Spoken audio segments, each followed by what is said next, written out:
Okay. There is a transcript available if you want to watch the captions. If you can't understand me, that's fine. Welcome to Exploring, Managing, and Completing Creative Projects, a hands-on workshop. My name is Greg Bem. I'm one of the faculty librarians here at Spokane Community College, and this session is happening right now in spring 2024. Thanks for being here. For those of you that are online, we don't have anyone in the room today. There may be people that show up late. That always happens. But I do appreciate you being here. And also thank you to anyone who's watching this recording and participating in the future. This workshop can definitely be done on your own with the recording and with the worksheet. Please note that if you open up the chat in Teams, you will see the file linked in the chat. It's a doc file, and you should be able to access it. Let me know if you can't, but that will have the activities that we're going to be looking at later in the workshop. I also invite you to log in as I'm doing the opening presentation. I invite you to log in to any of the tools that you would like to use today. Each of these activities that we're going to cover involves creating text and image.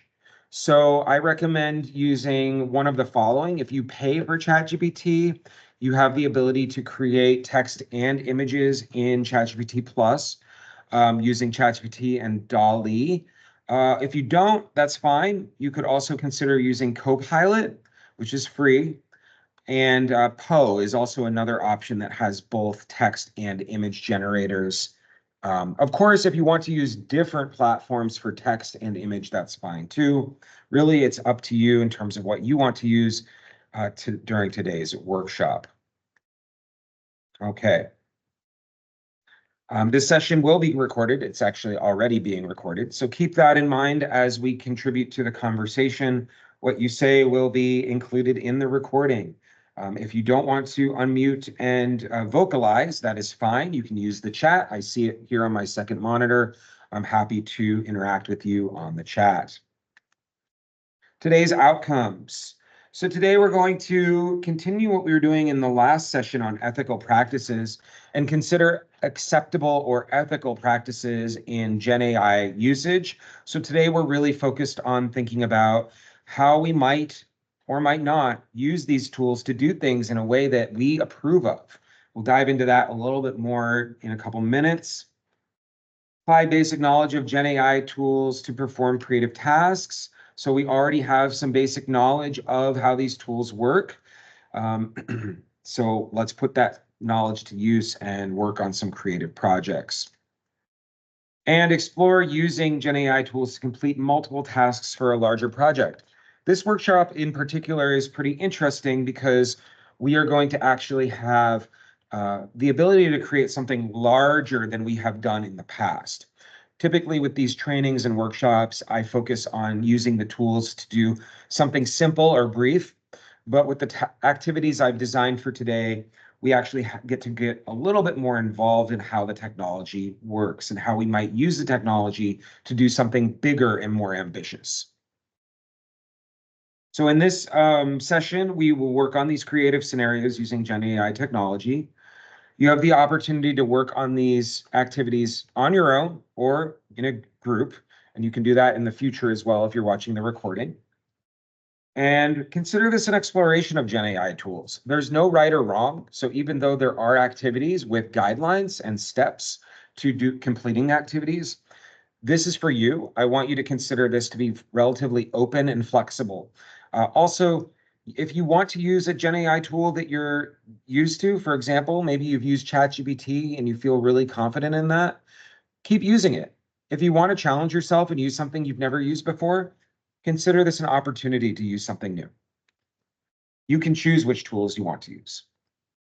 If you're watching the recording, you can work on these tasks too, which I've already said multiple times today. If you don't finish the work during this session, that is totally okay. You're more than welcome to keep working on it down the road. You can also reach out to me after the session is over if you did some of these activities and you want feedback or you want to have a conversation. So before we jump into the activities and really get into the heart of what we're going to be focused on today, I just want to raise the question, what makes a task ethical? Now, does anyone online that's contributing today, participating today, does anyone have an idea of what makes a task ethical in your mind? When you're doing your work or you're completing something in your everyday life, how do we use that word, ethical?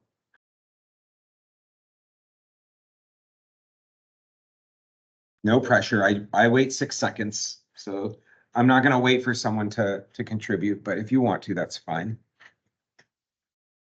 Okay, so basically this is a pretty complex question, but we can simplify it and just think about it as something that we feel comfortable with, something that we feel it would be approved by either ourselves as individuals or society at large.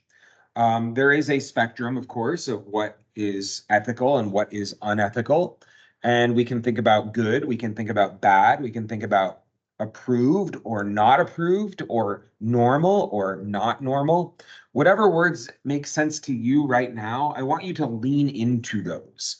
So there's a lot of ethical issues with the technology that we're looking at today that may make some of the things that the technology can do feel not normal or not right, not approvable. These conversations around ethics and Gen AI technology, which we cover in other workshops that I've ran, really focus on things like copyright and intellectual property and privacy and security, and even things around why we would use a tool or technology to automate work when we are so used to doing things without this technology. And just the fact that it can do some of the work that humans can do makes us, some of us, maybe not you, but some of us here in the world, skeptical and questioning of this technology. So that being said, I've designed today's workshop to explore the technology, but it's not going to feel 100% normal or okay for everybody. And so as you're going through the activity today, I want you to think about what feels okay, what feels comfortable to you, and what do you have some issues with? What does not feel comfortable to you? Because everyone is going to have their own individual perspective. That's what makes ethics so important. And also, a lot of this is rooted in societal norms and societal understanding of value. So with that being said, let's move on to the tasks.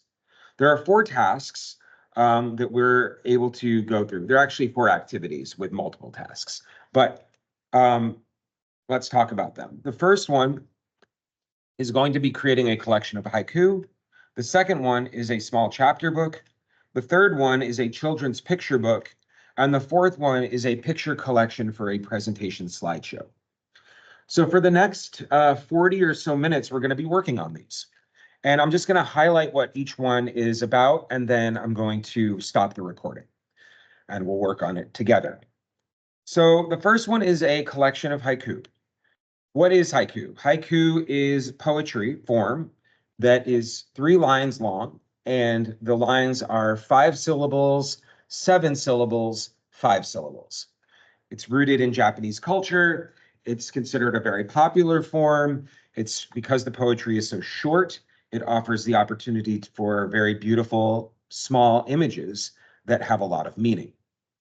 So what we will do with that activity is we will use Gen AI to create a book of haiku poems.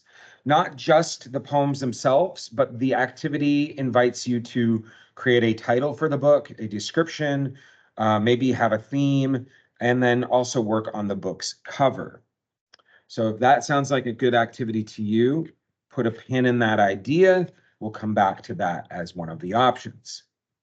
The second one is a small chapter book. So a chapter book in the context of this training is just a book with multiple chapters. And for us, we're going to be working on fiction that has a different theme or genre. So you might think of a mystery novel or a romance or a horror story. Whatever appeals to you, you could create with this activity. And again, similar to the collection of haiku, the small chapter book will invite you to think of the book's title and description and genre, and then work on the cover, and then actually create 5 chapters worth of text. The third one is a children's book, children's picture book. You may be familiar with children's books, and you could see those in a bookstore, in a library. Maybe you have some as well. But when we think of children's books, we often think of books that have an emphasis not only on text, but on image. So with this activity, we're also going to be creating a book, the book being a book that has both text and pictures, but also we're going to be able to generate a title and a description and a cover for the book. And then the final activity is creating a picture collection for a presentation slideshow. In this case, we are going to have the slideshow, or have the Gen AI technology create our title and description for the slideshow as well. Then also create a presentation outline, and then generate pictures for each of the slides alongside text. So that being said, let's move on. I'm going to move to the final slide and just say, for those of you watching this recording, thank you. Stay tuned for follow-up surveys and future trainings. And this recording will be posted online after the training session. With that being said, I will stop the recording.